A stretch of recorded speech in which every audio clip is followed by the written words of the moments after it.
네, 오늘 시장 상황 어렵습니다. 바로 긴급 진단으로 이어가겠습니다. 미래에셋증권 김석환 수석연구위원 나와 계십니다. 어서 오십시오. 안녕하십니까.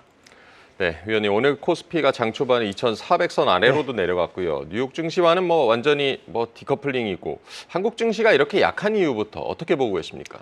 일단 외국인이죠.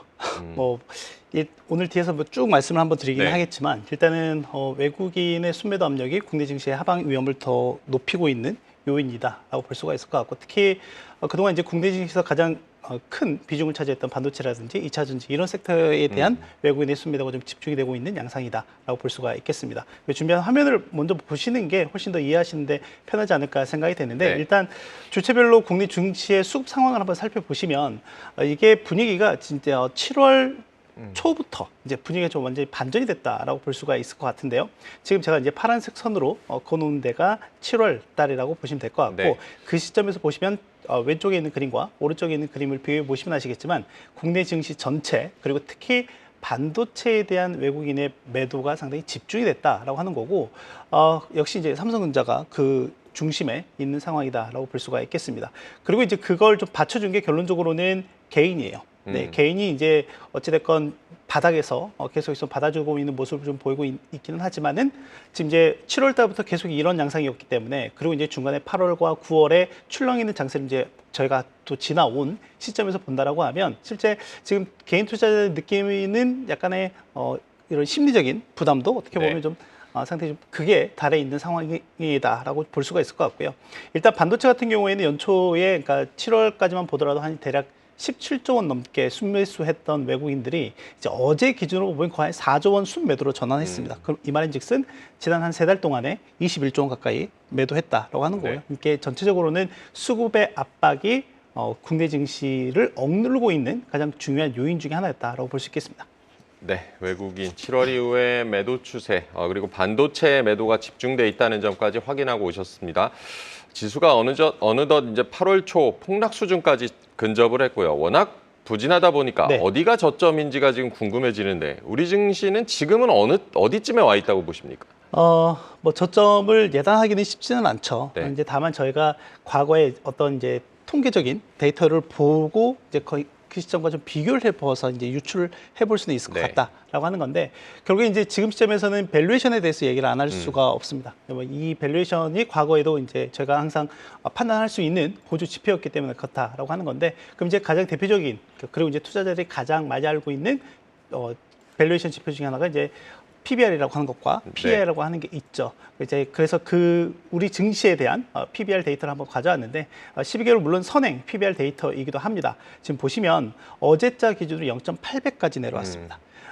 이 말인즉슨 이 PBR 같은 경우는 결국에 이제 우리나라 전체 기업들, 상장된 상장 기업들의 장부 가치를 일로 봤을 때 그만큼 적어도 이 정도는 돼야 된다라고 하는 거죠.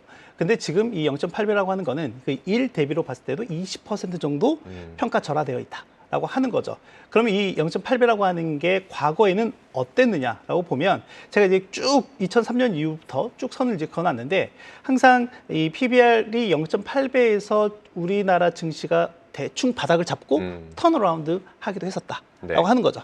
자, 그리고 이제 2003년 이럴 때는 저희가 우리나라에서는 이제 카드 사태와 관련한 그런 부분도 있었고요. 그리고 중간에 2008년, 9년 같은 경우에는 글로벌 금융위기도 있었고요. 그리고 2019년에서 20년 넘어오는 시점에서는 미국 내에서는 이제 미국과 중국의 무역 분쟁이 격화가 되는 시점들이라든지 또는 팬데믹 이슈도 있었고요.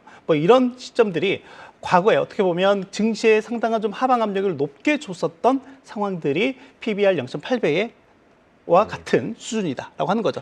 그럼 이제 지금 같은 경우도 보면 과거와 비교했을 때 그럴 만한 되게 특정한 사건들이 있었느냐라고 보면 꼭 그렇지는 않습니다.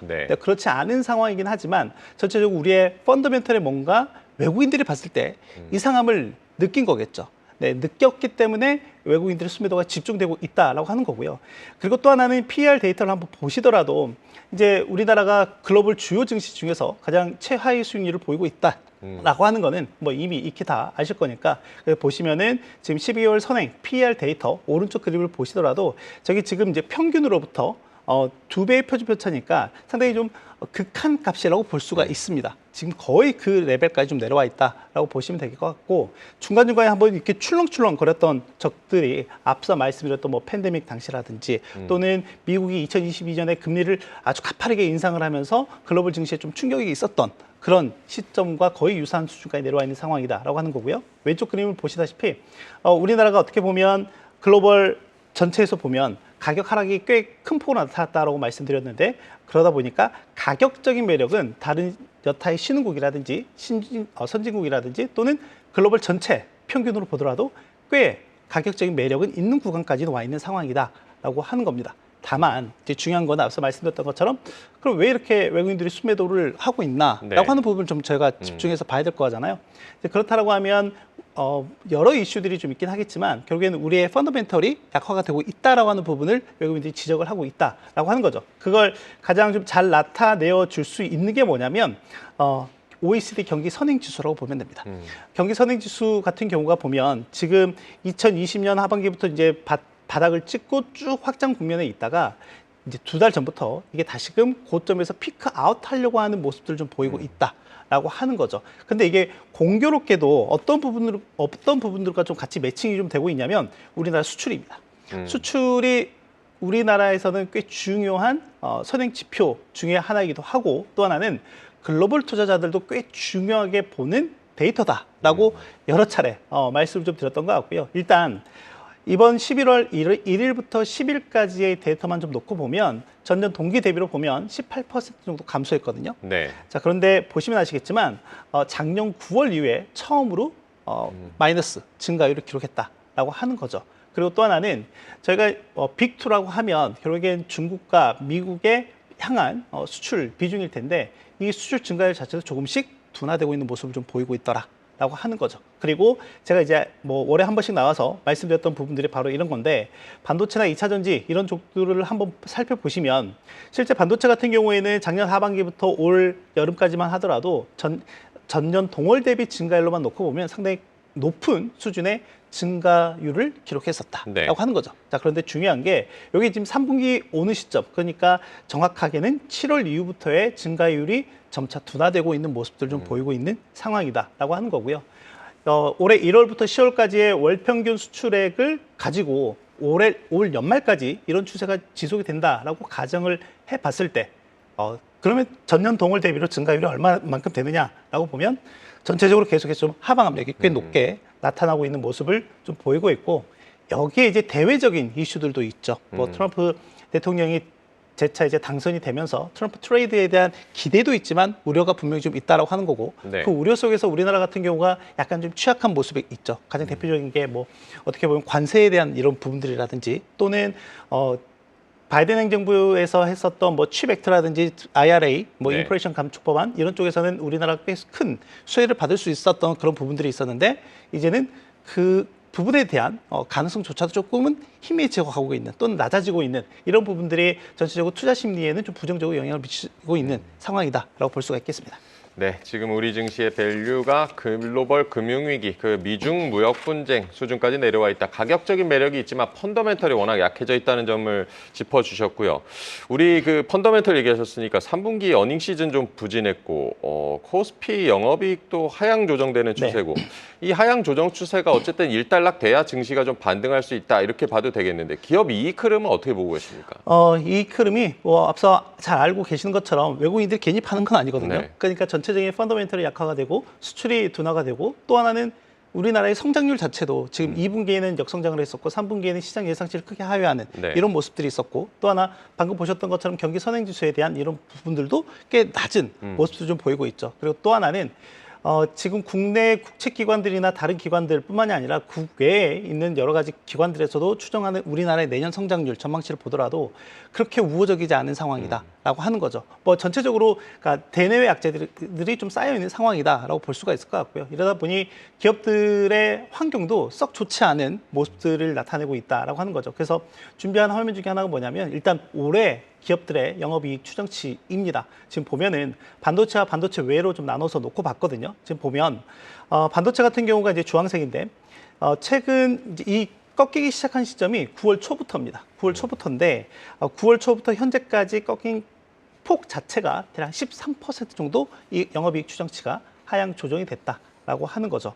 그리고 또 하나는 반도체 외 업종의 우리나라 전체 영업이익 추정치를 좀 살펴보면 올해 고점이 대략 한 6월 달 초였거든요. 6월 초 이후에 현재까지의 조정 폭을 놓고 보면 반도체보다는 좀 덜하긴 합니다. 6% 정도 하향 조정됐다라고 하는 거죠. 그러니까 이 말인즉슨 반도체든 반도체가 아닌 다른 업종이든 전체적으로 이익 하방 압력이 꽤 높게 나타나고 있다라고 하는 거고요. 이제 이런 부분들이 전체적으로 주가 지수라든지 또는 국내 증시의 펀더멘털이나 센티멘트가 약화되는데 일조를 하고 있는 요인 중에 하나다라고 볼 수가 있겠습니다. 네, 지금 뭐 말씀해 주신 대로 펀더멘털도 약해져 있고 대외 여건도 지금 어렵고 그렇다면 이제 우리 시장 추세 전환을 좀 기대하려면 어떤 변화가 좀 필요하겠습니까? 뭐 일단은 당장은 좀 힘든 부분들이 좀 있죠. 어떻게 네. 보면 이거는 이제 저희가 대내적으로 이제 할 수 있는 부분이 있고 할 수 없는 부분들이 좀 분명히 좀 있기 때문에 이제 그렇다라고 하면 일단은 당분간은 어떻게 보면 이제 시장 내에서는 약간의 좀 보수적인 관점의 접근성이 좀 유지를 해야 되지 않을까라고 좀 생각을 하고 있고요. 어찌됐건 지금 이제 트럼프 당선인이 내년 1월 20일 이제 취임하기 전까지 계속해서 관련한 내용들 이제 내놓을 예정이긴 한데 여기에 대해서 우리가 얼마만큼 좀 준비를 하느냐. 뭐 이거는 이제 기업에서의 준비도 중요할 것 같고요. 그리고 또 하나는 전체적인, 그러니까 정부를 중심으로 해서의 준비성도 좀 필요한 부분이 있다라고 좀 생각을 하고 있고요. 다만 앞서 말씀드렸던 것처럼 다른 펀더멘털적인 요인들이 좀 부진한 모습을 보인다 하더라도 일단은 가격적인 좀 매력이 좀 있기 때문에 여기에서 더 하락을 한다라고 하는 거는 현재 시점에서 보면 좀 제한적일 가능성이 높아 보인다라고 보고 있습니다. 네, 당분간 추세 전환을 기대할 만한 요인이 뭐 딱히 보이지 않는다고 봐야겠고 그나마 가격적인 메리트가 있다라고 정리하면 되겠습니다. 네, 금융시장 흐름 같은 경우도 우리 시장에는 좀 긍정적이지 않은데요. 미국 국채 금리가 지금 높은 수준인데 앞으로 금리는 어떻게 흘러갈 거라고 보십니까? 뭐 일단 금리 같은 경우에는 기조적으로 좀 낮아질 가능성이 높겠죠. 네, 근데 최근에 보면 10월, 11월 이 두 달 동안 국채 수익률의 상승 압력이 꽤 높게 나타났다라고 하는 거죠. 그러니까 정확하게 이제 시장에서는 어떻게 보면 트럼프 대통령, 그러니까 트럼프 후보 시절에, 그러니까 후보 시절에 당선 가능성이 이제 10월부터 카멜라 하리스를 이제 역전하면서 그러면서 시장에 이제 우려스러운 부분들이 좀 녹아 들어가고 있다라고 보면 될 것 같고 특히나 이제 10월 그리고 11월 보게 되면 계속해서 좀 상승 압력이 좀 높게 나타나고 있는 모습들을 좀 보이고 있는 상황이다라고 보면 되겠습니다. 뭐 이 같은 경우는 여러 가지 요인들이 있습니다. 방금 말씀드렸던 대로 트럼프 제2기에 대한 이런 우려들, 그러니까 대표적으로 세금이라든지 또는 관세의 정책에 대한 이제 우려가 있을 수가 있겠죠. 가장 대표적인 게 결국엔 법인세를 현재 21%에 15%로 낮춰준다라고 하는 거잖아요. 이제 이렇게 되면은 아무래도 세수 부족이 발생할 텐데 이 세수 부족 부분을 바로 관세 정책이라든지 또는 국채 발행을 통해서 조달할 수밖에 없다라고 하는 거죠. 이제 이런 부분들이 최근에 국채 수익률 상승 압력을 높이는 요인 중에 하나다라고 볼 수가 있을 것 같고 또 하나는 다른 이제 요인들이 찾아본다라고 하면 이제 이번 주에 미국의 소비자 물가 지수와 생산자 물가 지수가 발표가 됐죠. 뭐 아시는 것처럼 지난달 대비 전월 대비로 보면 전체적으로 다 물가 상승 압력이 높게 나타났다라고 하는 거고요. 이제 뒤에서 바로 데이터를 좀 보여드리도록 하겠습니다. 어쨌든 물가가 약간 좀 스틱해지고 있구나.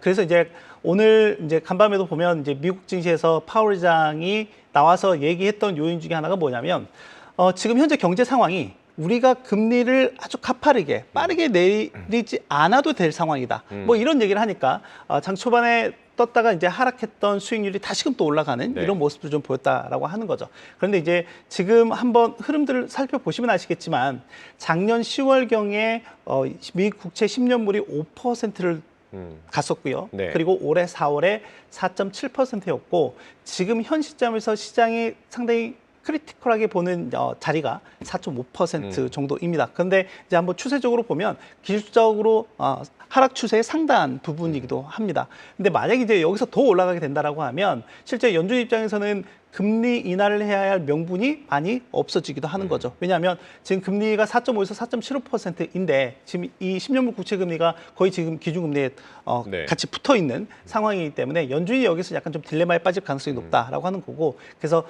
간밤 파월 의장의 발언을 좀 같이 해석을 해보면 결론적으로는 연준의 금리 인하 사이클이 좀 늦어질 가능성이 있다라고 하는 거고 거고 이 발언에 동조화하는 연준 내 인사들이 꽤 많이 늘어나고 있는 상황이다라고 보면 될 것 같습니다. 자, 그런데 이제 중요한 건 뭐냐면 실제 금리가 이렇게 올라가게 되면 주식 시장에는 우호적이지는 않습니다. 원래는 네. 우호적이진 않죠. 방금 이제 보셨던 뭐 10월, 작년 10월이라든지 또는 올해 4월 당시의 증시 퍼포먼스를 한번 살펴보시면 아시겠지만 이제 주황색 선이 S&P 500 월간 등락률이라고 보시면 될 것 같은데 항상 그 시점마다 주가가 빠졌었거든요. 네. 그리고 2022년 한번 되돌아가서 저희가 한번 생각을 좀 해보면 아시겠지만 당시에는 주가가 거의 한 25% 이상 이렇게 빠지는 이제 구간들이 좀 있었다라고 하는 거죠. 그런데 지금 구간 같은 경우에는 이전 사례와는 좀 달리 계속해서 증시의 신고가를 가고 있는 상황이다라고 하는 거죠. 이런 점은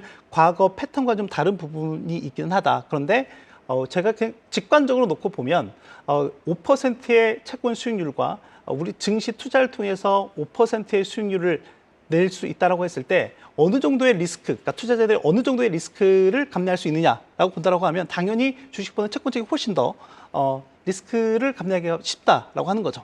뭐 이런 관점에서 보면 이게 이제 시장에서 나타나는 지표상으로 리스크 프리미엄으로 나타나게 되는데, 그러니까 이렇게 국채 수익률이 올라가게 되면 시장 내에서는 아무래도 주식 쪽보다는 채권 쪽에 대한 투자 니즈가 더 많이 늘어날 가능성이 높다. 이제 그런 점들이 바로 보시다시피 증시에는 좀 하방 위험으로 좀 작용을 했었다. 근데 지금 이게 10월, 11월에는 작동을 하고 있지 않은 상황이긴 하다라는 점을 눈여겨볼 필요는 있을 것 같습니다. 네, 어쨌든 뭐 국채 금리가 오르는데 뉴욕 증시는 계속 올라가고 있는 과거와 좀 다른 패턴이 좀 보여지고 있다라고 보여주셨는데, 네. 그 뭐 S&P 500 보니까 미국 현지에서는 목표치도 계속 상향되고 있고, 네. 이게 랠리는 그래도 계속 기대감을 가져도 될까요?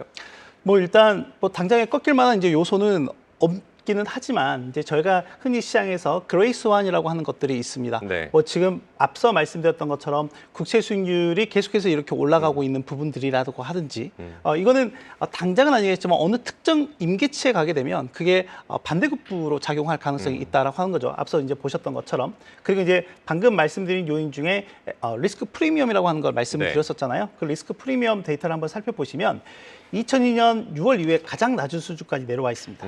그러니까 이 말인즉슨 지금 현재 시점에서는 주식과 채권 중에 어떤 걸 더 투자하겠습니까? 라고 물어봤을 때 채권 쪽에 대한 니즈, 수요가 더 많을 수밖에 없다라고 하는 거죠. 자, 그러면 기본적으로 주식에서 채권 쪽으로의 머니 무브가 발생할 수 있다라고 하는 거죠. 저희가 서두에 외국인들의 자금이 계속해서 빠져나가고 있다라고 이제 말씀을 좀 드리긴 했는데 네.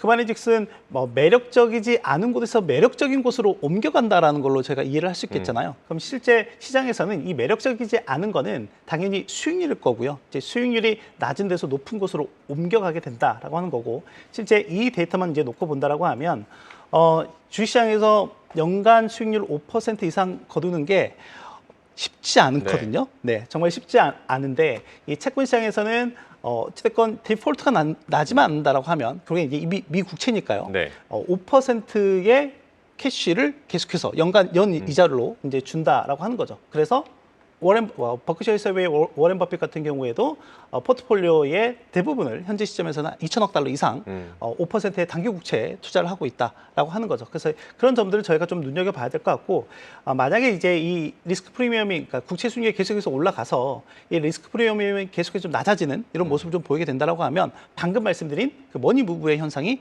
어느 특정 임계치, 물론 특정할 수는 없지만 임계치에 간다라고 하면 다른 현상이 또 나타날 수도 있다라고 생각을 하고 있습니다.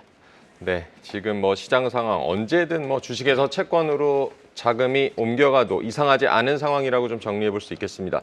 어쨌든 우리 증시도 그렇고 미국도 트럼프 정책에 따라서 변동성이 좀 심해지고 있는데요. 트럼프 2기에 증시의 네. 주도주는 어떻게 될 거라고 보십니까? 뭐 일단 시장에서 이제 광범위하게 예상을 좀 하고 있는 것들이 아무래도 이제 그러니까 트럼프 2기의 가장 대표적인 정책들은 역시 세금과 네. 관련해서 본다라고 하면 법인세를 인하해 주는 거겠죠. 그렇다라고 하면 중소형주에는 상당히 좋은 정책이 될 가능성이 높습니다. 왜냐하면 지금 이제 앞서 이제 현재 시점에서는 연준이 금리를 인하하느냐 안 하느냐에 대한 약간의 딜레마에 빠져 있는 상황이기도 하지만 결론적으로는 물가가 하향 안정화되고 한다라고 하면 기준금리의 레벨 자체는 내려올 수밖에 없는 거라고 하는 거죠. 뭐 물론 그 내려온 폭이 저희가 팬데믹 이전 수준으로는 아닐 것 같고요. 물론 이제 그 이전보다는 높은 수준이긴 하겠지만 여기에서 물리적으로 더 내려갈 가능성이 있다라고 하는 거죠. 이제 그렇다라고 하면 중소기업들 같은 경우에는 변동금리성 대출이나 이런 부분들이 네. 좀 많이 있기 때문에 금리가 내려오게 되면 기업들 같은 경우에는 오히려 조달 비용에 대한 부담이 좀 많이 내려갈 가능성이 높다라고 하는 거고요. 또 하나는 정부에서 세금까지, 그러니까 법인세나 이런 부분들을 인하해주는 정책까지 취해진다라고 하면 대형주도 뭐 상당한 수혜를 받긴 하겠지만 대형주보다는 중소형주 쪽이 훨씬 더 수혜를 받을 가능성이 높다. 워낙 뭐 대형주는 원래 자본 조달이나 이런 것 자체를 상당히 낮은 네. 저비용으로 하고 있는 상황이기 때문에 그렇다라고 보면 되겠고요. 또 하나는 규제 완화와 관련한 부분들 좀 저희가 봐야 될 것 같습니다. 규제 완화와 관련해서 이제 금융주 같은 경우가 가장 큰 수혜를 받을 걸로 예상을 좀 하고 있는 상황이긴 네. 하죠. 그런 관점에서 보면 뭐 금융주나 뭐 지금 중소형주 이런 쪽 같은 경우도 앞으로는 계속 좀 지켜볼 만한 포인트는 되지 않을까라고 좀 생각을 하고 있고, 에너지 같은 경우에는 좀 달리 좀 볼 필요는 있을 것 같습니다. 왜냐하면 저희가 이제 2017년 트럼프 제1기로 한번 되돌아가 보면 당시에 에너지 섹터가 실제 트럼프 정부가 들어서면 가장 큰 수혜를 받을 걸로 예상을 했는데 네. 실제로 그렇지는 않았죠. 네, 에너지 섹터가 가장 언더퍼폼을 했다라고 하는 거죠.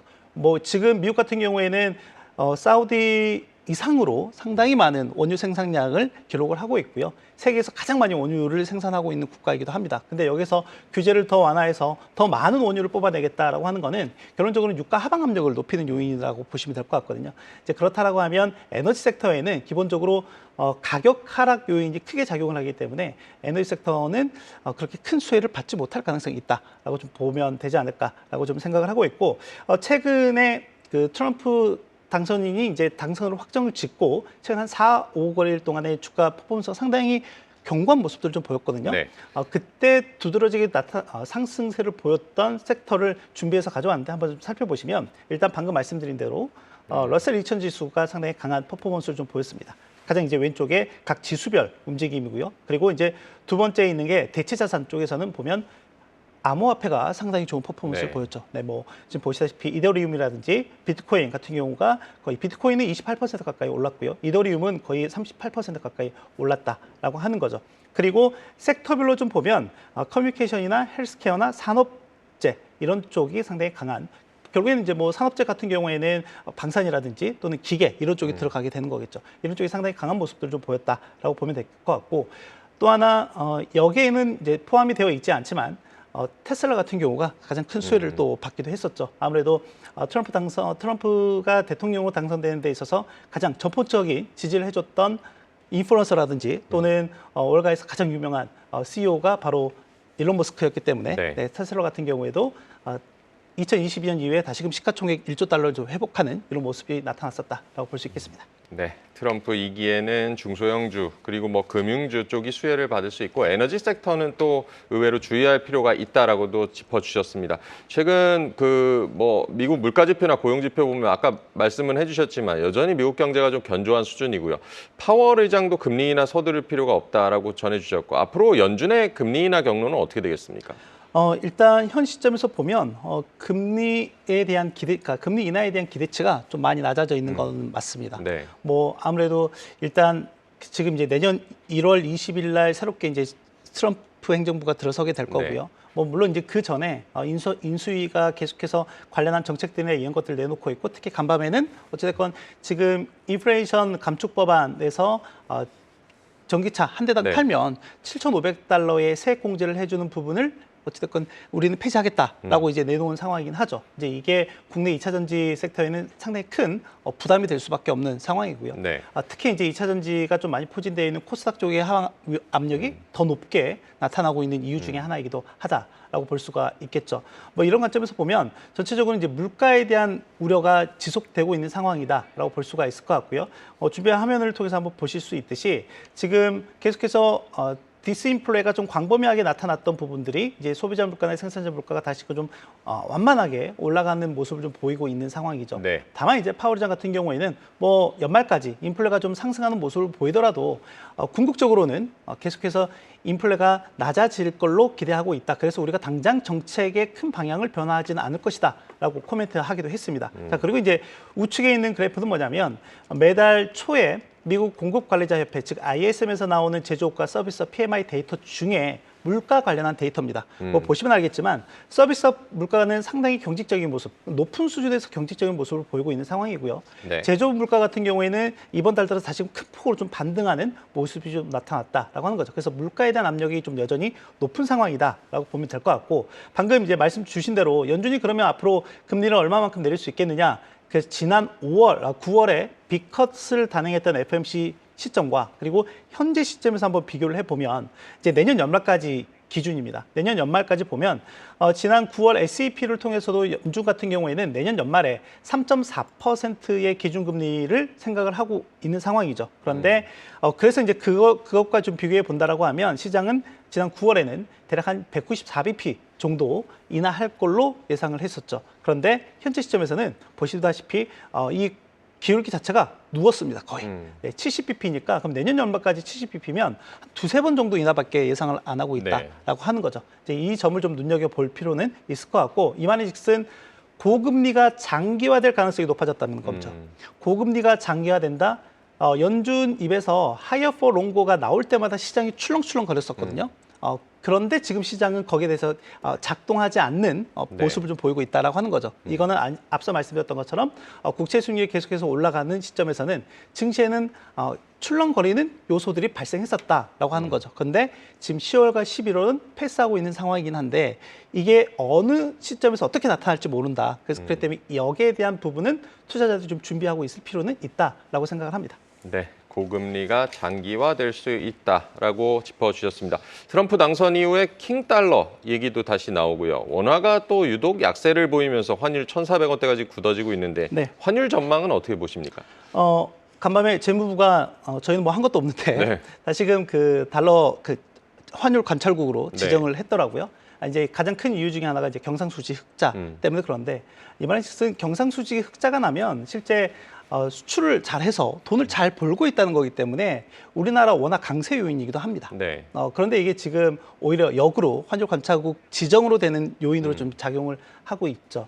현재 시점에서 보면 저희가 앞서 뭐 현재 외국인들이 계속해서 국내 증시에 대한 순매도 압력이 높아지고 있다라고 하는 건지 그리고 뭐 펀더멘털적인 측면에서 보면 수출이나 성장률이나 또는 경기 흐름이나 이런 부분에서 종합적으로 이제 말씀을 좀 드리기도 했는데 이러다 보니까 그와 반면에 이제 미국 같은 경우에는 현재 뭐 경제 성장률이나 이런 부분도 상당히 강한 모습을 좀 보이고 있고 또 하나는 트럼프 대통령에 대한 기대감이 꽤 높은 상황이죠. 네. 상당히 뭐 아무래도 이제 이전 바이든 행정부와는 전혀 다른 고강도 정책들을 펼칠 걸로 예상이 되고 있고 그게 그 중에 하나가 이제 관세이기도 하고요. 그리고 이제 그동안 저희한테 우호적으로 작용했었던 칩 액트나 IRA 이런 법안들이 어떻게 보면 이제 다시금 안 좋게 작용할 가능성이 있다라는 이런 점들이 전체적으로 우리나라 증시의 하방 압력을 높이고 있는 부분이고 우리나라 통화 가치를 평가절하하는데 가장 크게 요인을 좀 미치고 있다라고 보면 될 것 같고요. 이러다 보니까 달러 대비 원화의 민감도가 이전과 비교해 보면 꽤 높아져 있는 상황이기도 합니다. 준비한 화면을 한번 통해서 보시면 네. 지금 달러 인덱스가 간밤에 이제 107선까지 올라왔거든요. 지난 9월 말에 100이었어요. 100까지 떨어졌다가 107까지 올랐으니까 7% 정도 상승을 한 겁니다. 자, 그런데 과거에 이 달러 인덱스가 107까지 왔었다라고 하면 106에서 107 정도면 우리나라 달러 원 환율은 대략 1,330원에서 1,350원 정도 레인지에서 움직여야 된다라고 하는 거죠. 네. 그런데 이제 보시다시피 현재 시점에서는 1,400원을 훌쩍 넘어가 있는 상황이죠. 지금 오늘 장중 초반에도 1,410원까지 이제 간 걸로 알고 있는데 이 레벨 같은 경우에는 과거에 달러 인덱스가 110을 훌쩍 넘었을 때다라고 하는 거죠. 그 말인즉슨 지금 시장에서는 조금은 기울어진 시각으로 보고 있는 상황이다. 그러니까 현재 달러 강세에 대한 베팅이 좀 더 많이 늘어가 있는 상황이고 대외적인 정치적 불확실성이 커지는 시점마다 달러 강세에 대한 수요는 더 늘어날 여지가 있다라고 하는 거죠. 이런 점도 좀 눈여겨서 볼 필요가 있을 것 같고 그렇기 때문에 계속해서 이전부터 이제 말씀드렸던 것 중에 하나가 뭐냐면 물론 이제 국내 투자자들이 해외 주식, 특히 미국 주식에 대한 투자 비중이 급격하게 이제 늘어나면서 달러화 자산에 대한 비중이 많이 늘어나 있는 건 맞습니다. 네. 그런 와중에서도 지속적으로 달러화 자산에 대한 비중을 좀 늘릴 필요는 좀 있을 것 같다라고 좀 생각을 하고 있습니다. 네, 지금의 환율이 달러 강세를 과거보다 더 강하게 반영하고 있다는 점도 짚어주셨습니다. 뭐 비트코인이나 미국 증시 랠리 보이다 보니까 국내 증시 투자자들 좀 박탈감이 큰 상황인데요. 마지막으로 네. 간단하게 어떤 전략이 필요한지도 조언 부탁드리겠습니다. 뭐 일단 저는 현재 시점에서는 주식에 대한 포트폴리오가 비중은 많이 이제 노출이 되어 있다라고 생각을 좀 하고 있습니다. 그렇기 때문에 주식 내에서의 비중 조절을 좀 하시기보다는 주식을 좀 해지할 수 있는 다른 포트폴리오, 즉 대체 자산에 대한 비중을 좀 늘릴 필요가 있지 않을까라고 좀 생각을 하고 있고요. 뭐 그런 관점에서 보면 이제 전통적으로는 아까 말씀드렸던 것처럼 채권 금리가 현재 시점에서는 좀 많이 올라와 있는 상황이기 때문에 네. 채권 금리가 올라와 있다라고 하는 거는 채권 가격적인 측면에서 보면 많이 하락해 있다라는 걸 볼 수가 있을 것 같거든요. 그렇기 때문에 뭐 일단 국내 원화 채권보다는 그러니까 미국 달러화 채권에 대한 수요는 긍정적으로 좀 보고 있는 상황이다라고 보시면 될 것 같고 특히 단기채도 단기채지만 뭐 중장기채도 뭐 저는 나쁘지 않다라고 보고 있고요. 이제 또 하나는 대체 자산 쪽에서 어쨌든 지금 트럼프 정부가 들어섰을 때 가장 큰 수혜를 받을 수 있는 대체 자산 중에 아까 퍼포먼스를 보셨듯이 네. 비트코인과 관련한 이제 암호화폐 쪽이라고 하는 거죠. 뭐 그렇다라고 하면 단일 암호화폐에 대한 이제 투자보다는 ETF를 통한 투자도 나쁘지 않을 선택이 될 가능성이 높고요. 대체적으로 최근 이제 국채 수익률이 올라가면서 가격 폭이 좀 크게 네. 나타났었던 금이나 은과 같은 이런 귀금속 쪽에 대한 수요도 여전히 저는 나쁘지 않을 걸로 예상을 좀 하고 있습니다. 네, 주식을 해지할 수 있는 대체 자산 비중을 좀 늘릴 필요가 있다라고 조언을 해주셨습니다. 오늘 김석환 미래에셋증권 수석연구위원과 얘기 나눠봤습니다. 고맙습니다. 감사합니다.